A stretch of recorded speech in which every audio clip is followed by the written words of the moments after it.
been a minute. One second. Yeah, go ahead. Hey, turn that down, boys. All right, I'm ready now. All right, we're good. Hey, process, preparation, and performance. I'm Duke Keith Simmons. JR, we've got a unique guest in the house tonight. It's not often that we get a guest coach from a rival that we have coached against. You know what? This game is way more than about that rectangle on the field and about the X's and O's. It allows us to make long-lasting friendships, and we're forever grateful for that. We have playoff football going on in the NFL. College season has ended. Kansas City Chiefs pulled it out today with Chad Henne, who through his first career postseason pass in 13 seasons in the NFL. Wow. Interesting, but maybe not the biggest play. He scrambles for 15 yards on 3rd and 14 after he takes a sack to win it. I'm not a Chiefs fan, but I just love seeing those types of stories. But a bigger thing, JR, is why do I have this hat on? This hat is symbolic that baseball season is right around the corner. This is a youth baseball team that I coach here in mid-Missouri.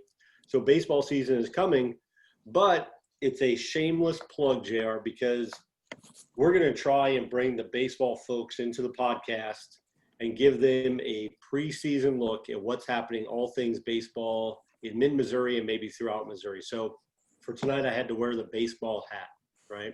It's not going to kill you. It's not going to kill you. It's not going to kill me. I feel like turning it around a little bit, but I'm not going to do it. JR, you know our guest tonight, so I'm going to give you the opportunity to introduce him a little bit. But before we get there, JR, how many miles did you actually ride your bike 2020? 2020, I finished with 2,480 miles. On a bike? On a bike. And I've just started riding my bike again. And we could say what we want. I don't know if my ass can handle 2,480 miles. I'm not sure it could happen, but I've turned you into a bike rider, which is good. You were inspiring to me, so I jumped on my bike here at home, and it's going good. But hey, I've got a new challenge for you, and I know, and I know we haven't introduced our guest yet, but have either of you ever heard of this thing called the Talisker Whiskey Atlantic Challenge? No. Okay, this is crazy. I stumbled upon this. It is a rowing race across the Atlantic Ocean. Oh, get out. And it's going on right now. The first boat finished a couple days ago. It took them, I think, 32 days. And there is actually a 21-year-old who is doing this. And one guy in a boat? One person? She's got over 1,000 nautical miles left. She might finish somewhere. It says in May, I think it is. And it started at the middle of December. And so I don't know if I could ever do that, but you talk about a challenge. I just happened upon that and I thought, good Lord, man. No motor? No motor, rows, just oars. 40-foot waves, tropical storms. I don't know if I could do that. I don't know if I could do it. No, I'm all right, man. I'm all right. That's kind of scary. It could be an adventure. Right, you're up. Who we got? So tonight, I am super excited. You meet some people sometimes, and you have an instant connection with them, and you just think, this is a genuinely awesome person to be around. And we are going to have on the show here tonight from Rockbridge, big rival of Jeff City. You got the green and the yellow up there that's hated beyond belief down here. But we've got a fantastic guy in here. We have got Coach Joe Collier, and he is going to be joining us here tonight. And Coach, how are you doing? I'm doing great. I appreciate you guys having me on. I thought Hickman was y'all's rival. Oh man, I tell you, I didn't know all Columbia teams were. I tell you, when I first started here, it was beat the H's, which was if you can beat Elias and you can beat Hickman, you can keep your job forever. And then it became Rockbridge just kind of got that flywheel going of just championships and getting better and better. And especially on the baseball side of things, we get so close and they beat us every year, 4 years in a row. And then we finally beat them. And yeah, Rockbridge, I think I've got more hatred there than than anywhere else now. But there's some Yeah. awesome people up there, and you're definitely one of them. And I cannot thank you enough for coming on the show here tonight. I appreciate you. I'm glad I met you. I'm glad we were able to hang out a little bit during that interview process. And I told you either way it go, man, we're gonna be boys for life. Yeah, it was cool. Right after you were done, I remember standing down there. I said, "Can I have your number?" And and you're like, "Yeah, that's fine." And I said, "I got a podcast I might put you on here," and it's been awesome. So, Coach, I'm gonna start out here, and you are from Miami, correct? Yes, sir. South Miami, Florida. All right, I've got a surprise for you here. So I got to take my headset off to do it here, and I'll throw it right back on.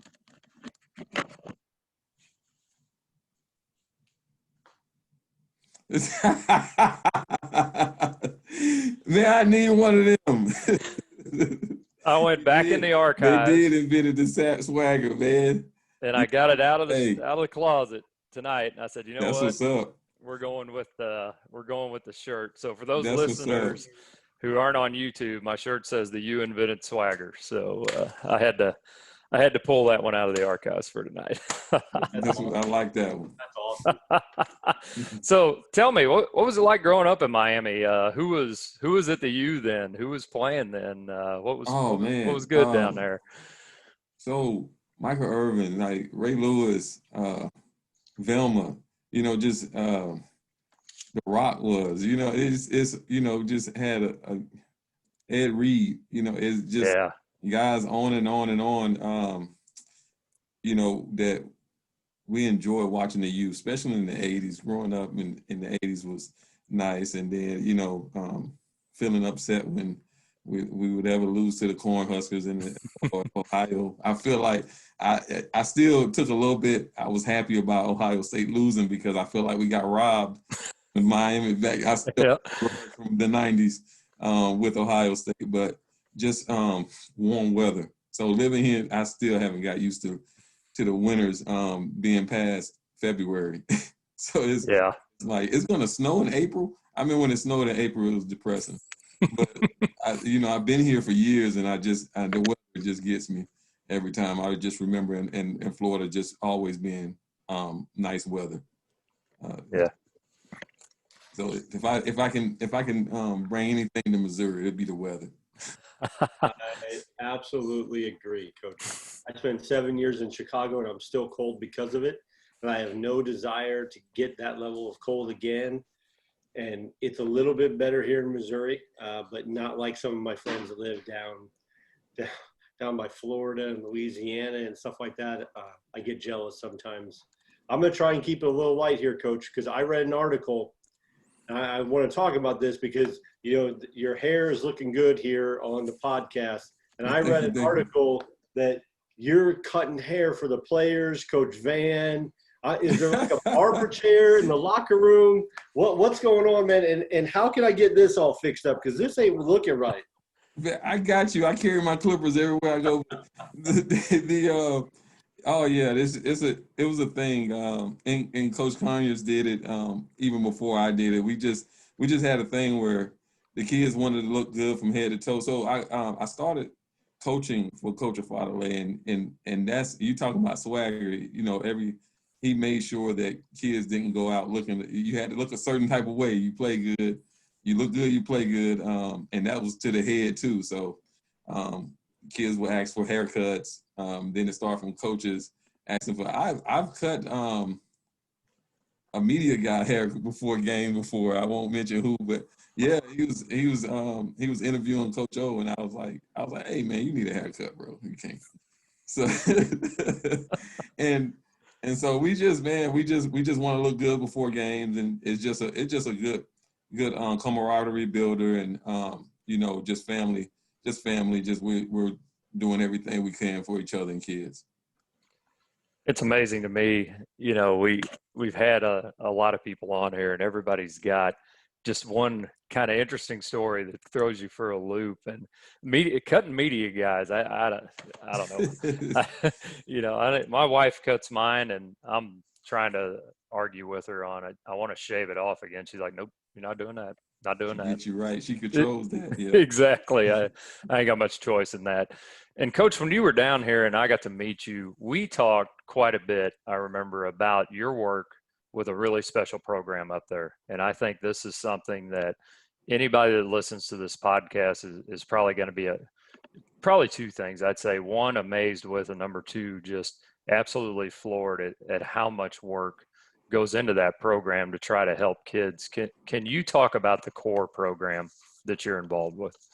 And the core program is a very special program, and I will be I have to mention, shout out to Angie and T. Craig for leading that the core program, and they have amazing mentors and tutors that work that program, and the coach's job is specifically just to make sure we don't mess anything up with that, just kind of fall into the system.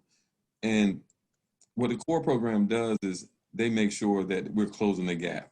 It's just a situation where uh, if kids need resources for education,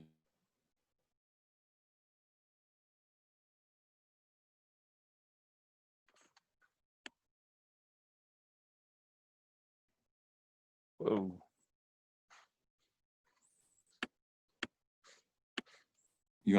education is going to have to be top priority. But you're going to get love, you're going to get patience, you're going to get care, you're going to get provided for.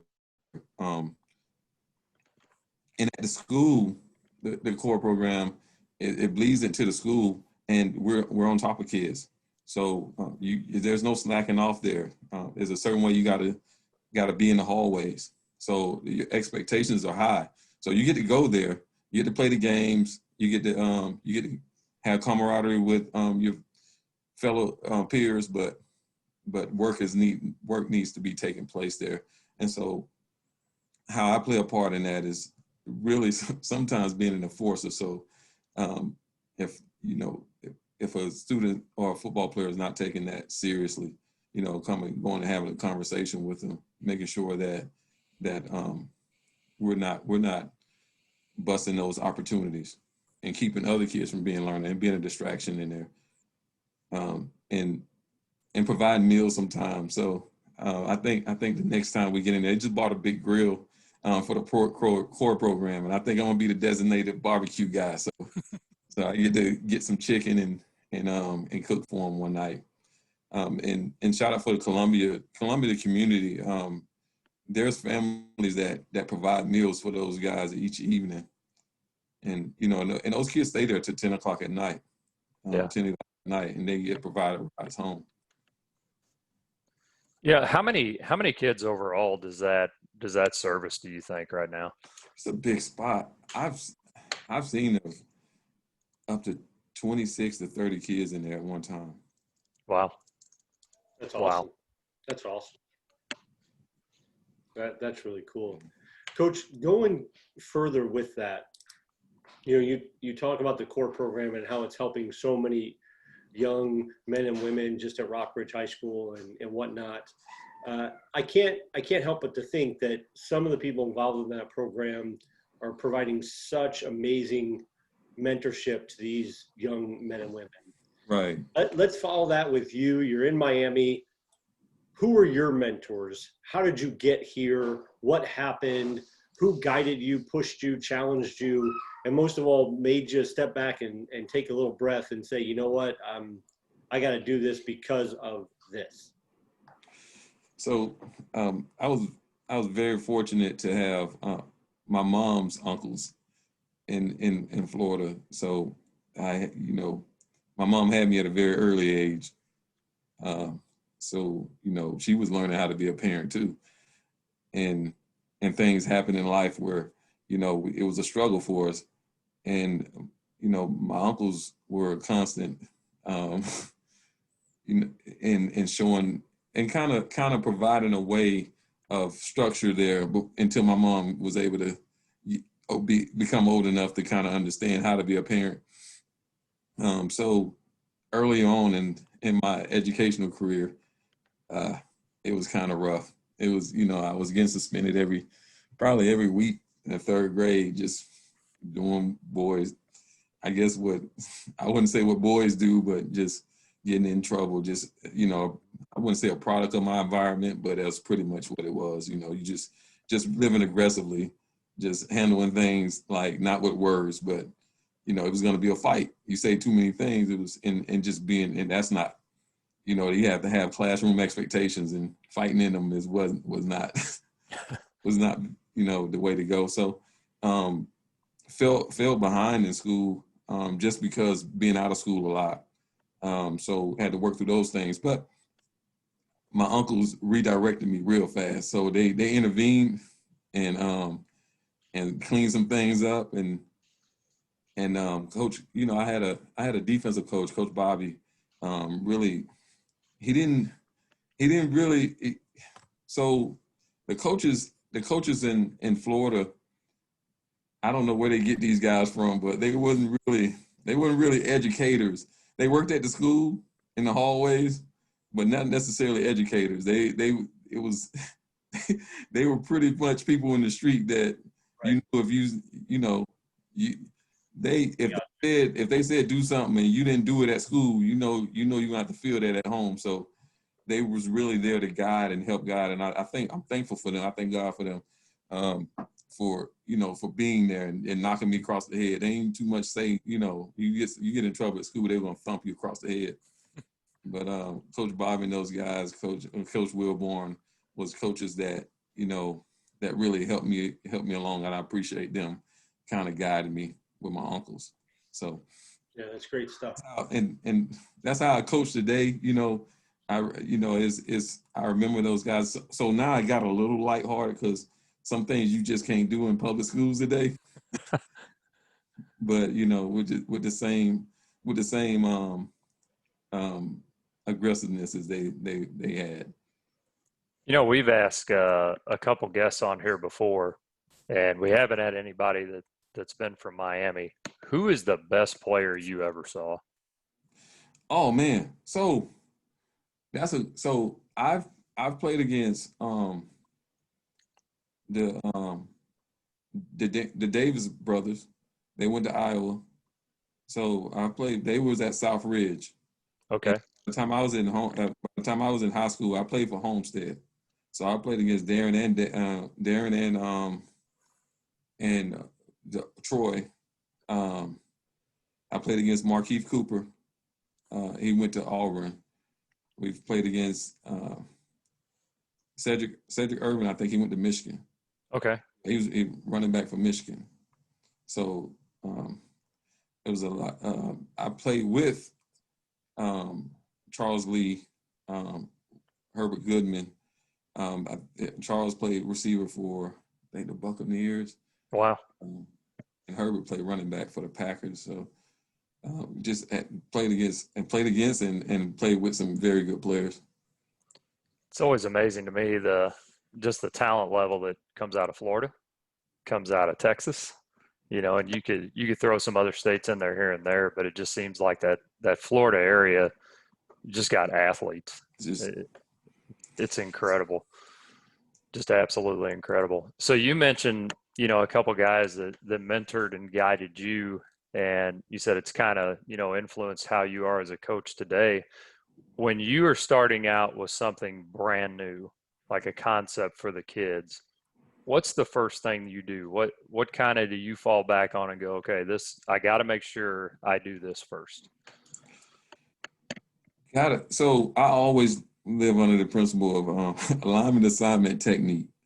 So we got to get lined up. So just helping kids understand what front are we in. So I run 3-4 defense.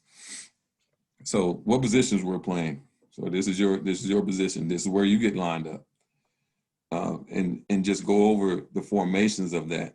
So we're getting lined up, and so just understanding where you need to be and what you're looking for is very important key to defense, I think, because if you don't get lined up, you get out leveraged.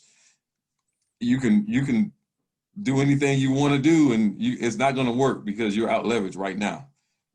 Whether you getting out, they're getting on the edge of you, or you don't have the correct numbers in the box and they're running up, And so getting them lined up and understanding what they need to see to get lined up is important. So that's what I'm doing first. Assignment. What is your job? What reads are we doing? So if you're a linebacker, your read. If you're an inside linebacker, you're reading the guard. And then we have certain things we do. You follow. That's your triangle. So triangle drills every day. Outside linebackers, we run the diamond drill every day. You're looking at that tackle. If you're in the box, and then there's different assignments. So if you have a number 2 receiver or something out there, number 2 or 3 receiver, we don't want to get out leverage. So that goes back to alignment. So just making sure they understand what they're seeing, making sure they understand their job when the ball snap, and then technique. How do you approach it? Because I can tell you, the first thing you do is get so mad at kids when they don't make a tackle, right? But have you ever thought about, as a coach, I'm thinking all these years, I kind of look into the air sometime and like, Coach, you've been so stupid sometimes. Like, so approach once the ball is snapped, and you asking this kid to go tackle somebody, but then you never taught him how to tackle. Right. Like, it's like technique is how to approach a block, how to attack, how to tackle, and then giving kids the confidence to go when those things don't, just say it's not going to work perfectly. So the main thing is the effort and getting to that ball and doing your best. So that's how I approach each time I have to go over a concept with kids, just alignment, assignment, technique, and those things that fall underneath them. Do you guys hit much in practice live? You mentioned the tackling part. Yes. So not live per se, but just going over, you have to really go over that thing slow. You have to take your time with tackling, because there's a you got to play heads up football, things of that nature. You have to teach kids, make sure they're being safe, make sure we're limiting the numbers of concussions. And in today's football, you don't have a lot of kids coming out, so you got to keep everybody safe. You go Oklahoma drill every day, and then by the time you look up on Friday, you have about 4 kids. You're playing 8-man football. So just teaching them, just going through at half speed. We're going 50%, and I always do a tackling drill. After we get warm up and stretch, we do pre-practice, and I'll get those guys, and we'll go. Each coach will have their own thing that we're doing to how to approach an assignment once the ball snaps, and then how to fit up. So we're doing that in different situations. We'll spend about 15 minutes a day on that during the season, but early on the season we'll probably have about a little bit longer, 30 minutes on that. So tackling to me is you can't do enough of tackling drill and getting them thinking about how to place their body on people. Yeah, makes sense to me. We've battled for 3 years now, Coach, and you mentioned it already, the 3-4 defense. My question is very simple. Why the 3-4?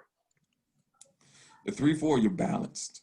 So there's a couple of different things. I can get lined up right now. So teams running, they're speeding up things on me. I know I'm balanced. Whether I'm on the boundary or in the middle of the field, just get lined up. Okay. And now we can react and get to the ball, and then we can work it out once we get back on the sideline.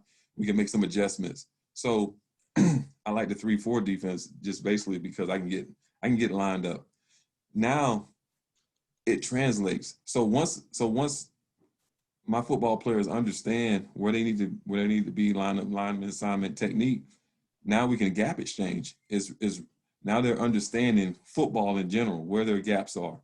So they understand where their player. So if I'm a 4 technique guy, I'm a defensive end.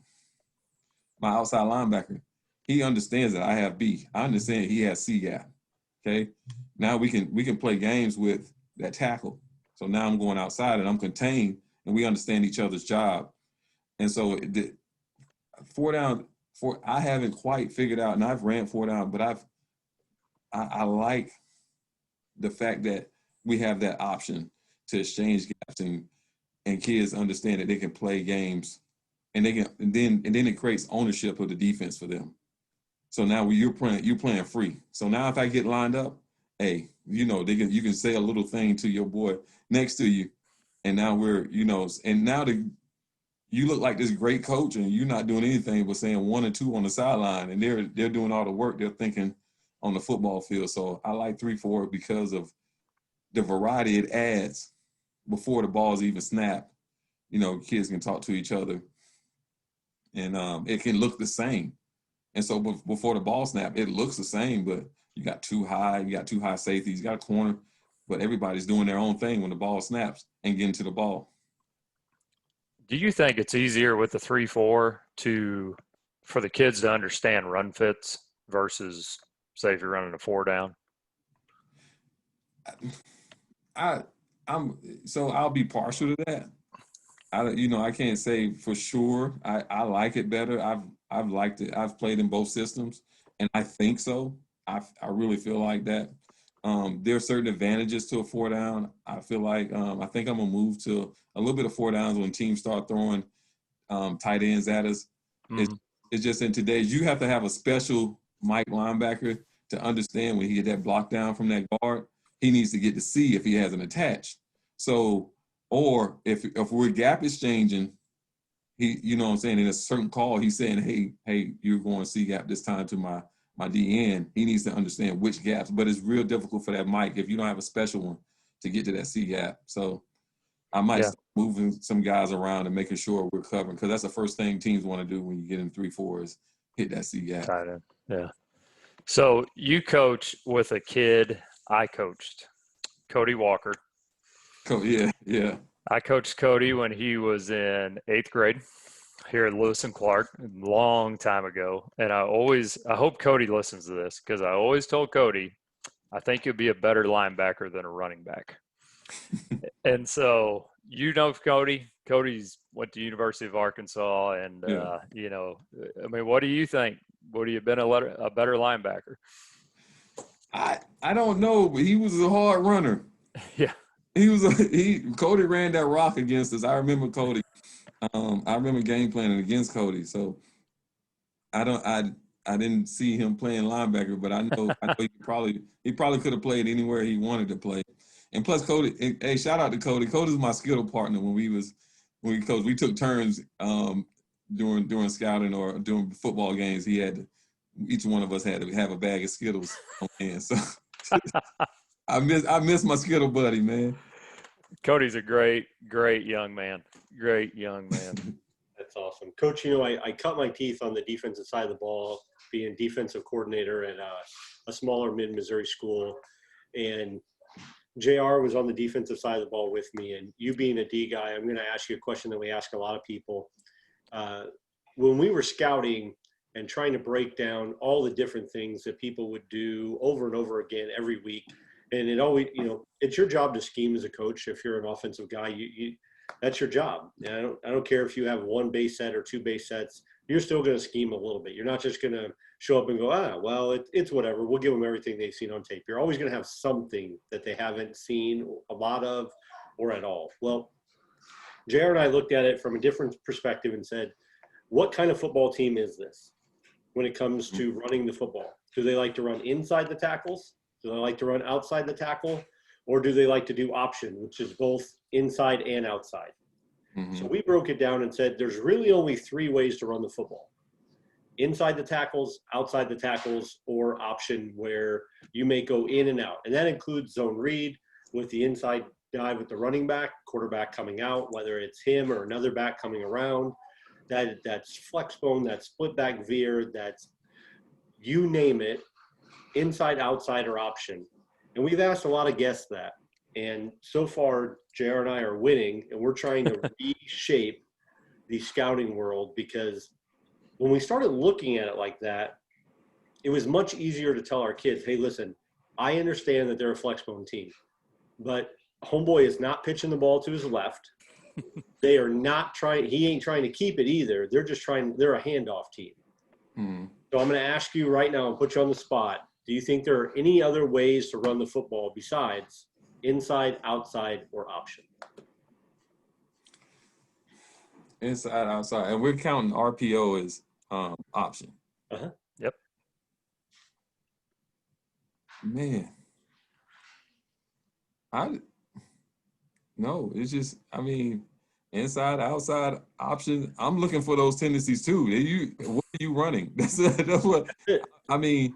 I'm not. You guys are. When you was talking, I was like, hey, you answering the question for me. Whatever you were talking about, because that's what I'm looking for as far as a D coordinator or a guy that's just scouting film in general is, and then you get a bunch of people like want to put up these plays, but I want about four things you doing. What are you doing? I'm gonna stop that. That's what. And if it's inside, and we're talking about your gap scheme team or your zone scheme team, and if you're a zone running team, we're gonna defend that. If you're a gap scheme, you like to run counters, powers, things of that nature, and that's pretty much, man. Y'all won again because that's all I'm looking for. All that other stuff is gimmicky. You're not gonna beat me on. You're not gonna beat me on a bunch of bubbles. I'm not gonna get out of line on that. And we're not, and that's the only thing. And we go back to RPO on that. So no, I'm good with that. There you go, JR. I think we're winning. And Coach, the next scouting report you fill out, I don't know who you all have week 1 next year, but give it a look and see if you can even break your stuff down into that. Is it inside, outside, or option? Because what we determined after that was, and there's only 5 ways to block it. And we won't say four. I say 4, but go ahead with the 5th one. Okay, well, we're not going to give our guests everything in the first episode. We're going to have to. Hey, I'm learning. Hey, I thought we was gonna clinic up a little bit, man. We will in part 2. We'll have to do a full clinic, and we'll put names down and everything. We'll make people mad here in mid-Missouri. We'll bring out a little film and put it on live stream on YouTube, and then we'll get all kinds of people here in mid-Missouri calling you and us, talking about why you trying to do me dirty like that, why you pulling my film out. But we broke it down and said, listen, it's inside, outside, or option, and there's only 5 ways to block it. And once we did that, it made it really simple to tell our kids, hey, listen, this dude's going to pull. He's the one that's pulling 80% of the time. So guess what you get to do this week? And it turned out to be really successful. I'm going to go a little bit off the clinic part of it. You said it earlier. It was a little snidbit that you said. It was about a 1.5 second thing, but you said you just kind of trusting God with that. So I'm going to put you on the spot and say, you brought it up. What's your favorite Bible verse? Man, so I don't know if Psalm 23 would be my favorite Bible verse, but my mom made me, she sat me in the living room and made me remember it. And but I would say Psalms.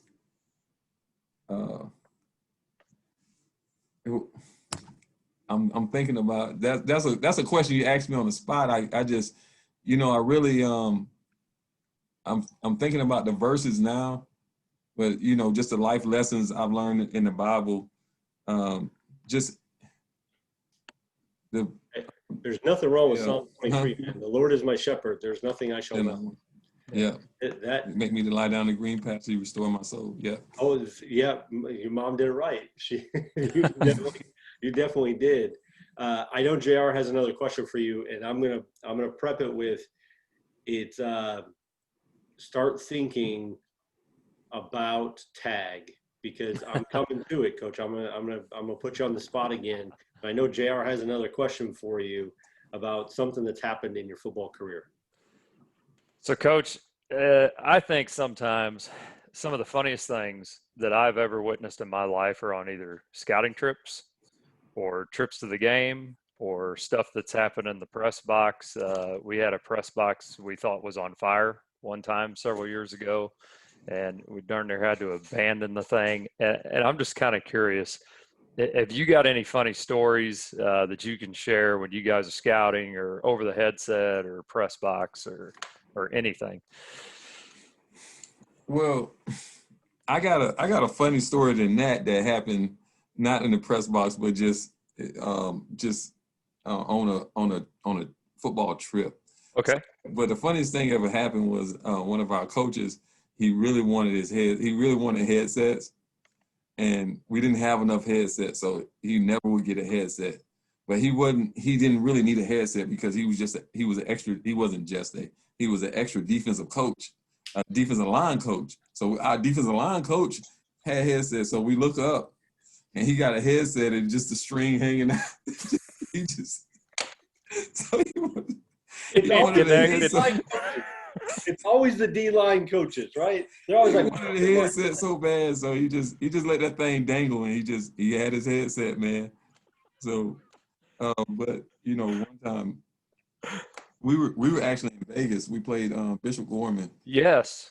In back in 06, and so we're in Vegas, and one of our persons that traveled with us, he couldn't find the bathroom. We was in film at the hotel lobby, and he couldn't find the bathroom, so he ended up just winging it. He had a wherewithal to just let it go underneath the stairwell in the hotel. And so being Coach Fadale knew about, the hotel manager came and spoke with us about it. And Coach Fadale was just like trying to clean it up by himself. And I looked at him, I shook my head, and I was like, man, I guess I got to help him. But just the thought of just spraying it and wondering if those particles are getting in your mouth and you trying to, that was one of the, I don't know if it was funny, but it was most remembered. You remember that one. Yeah. Hey, I've got a question on you on that Bishop Gorman game. I remember we were watching film of that game, and there was a play, and you may remember the kid because you guys played him. And I remember there was a handoff, and the dude turned around and looked back and saw that the other kid had the ball and passed him. I have never seen a kid run that fast. He had to have been one of their running backs. And when you just mentioned Bishop Gorman, I thought, oh my gosh, that's a flashback for where I remember sitting down in that film room in JC and going, how fast is this kid? It was incredible. Just incredible. It was yeah. I don't remember that particular play. I remember that game was pretty awesome. It was pretty different atmosphere to playing that in Vegas and that whole thing. But it wasn't so fun the next year. Yeah. So did you guys flew out there. How long did you guys fly out on a Thursday and then come back on Saturday, or do you remember? I think we flew out on a Wednesday. Oh, really? Yeah, I think we flew out on a Wednesday, and then I think the game was actually on a Friday. Okay. That's a hot place out there. I've been there several times. It's 100 degrees at midnight. I don't know how they do it. I just don't know how they do it. I don't either. I've been there a few times, and you better be prepared for anything. Let's just put it that way. Just be prepared, and what happens in Vegas stays in Vegas. So I always wanted to be a flying Elvis. I could do it. A flying Elvis? Yeah, those dudes that jump out of the airplanes dressed as Elvis, and they go into event. I could do it. You could do it. I can't row across the Atlantic. I'm not doing that. But the flying Elvis. You could go there and be like the bicycle riding Elvis. You could do that. Man, you could do that. I don't know if I would want to ride in a Elvis suit. That could be. Well, Coach, the oldest game known to man is tag, and you've been in for about 40 minutes now. The way tag works is we're going to ask you to tag somebody else. JR and I have a secret bucket list of guests. If you pick somebody on that list, we're going to donate some money to your charity and their charity of choice. It ain't a lot of money because this is all on us. But plus, remember, you're a rival, so I don't know if that affects the money amount or not, JR. I'm not sure. But in order to play tag, if you get somebody on that list, we will certainly donate some money to your charity. So you've been it. Who would you like to tag to be it next? So I'm gonna ask you guys: Would you like an offensive guy, a defensive guy, or a strength coach guy? That's a hard decision. This is the first guest that has put it on us, so we're sitting here going, I don't know what to do. Hey, when you add money in, you gotta weigh your option. I'm playing the deal is right. You are okay. I'm gonna say O, Jay. I'm gonna vote O. I'm gonna go with D. You're going to go with D. So, Coach, you'll be the deciding vote then. You got 1O, 1D, and now you get to pick between it. All right. Can I tag two people then? Absolutely. Sure. Do it. 100%. I'm gonna say Coach Afadale and Coach Steeples. Oh, my goodness. We're Okay. loving it. We'll make sure we get in touch with you off air so that we can find out who your charity is of choice. We got you. You win. We're going to Cool. donate. Okay. Actually, just tell us on air. If you have a charity right now on air, you tell me who it is. I'll write it down, and we're going to donate some money to your charity. Oh, definitely send it to Columbia Cor. Columbia Cor. Absolutely. You got it. Columbia Cor.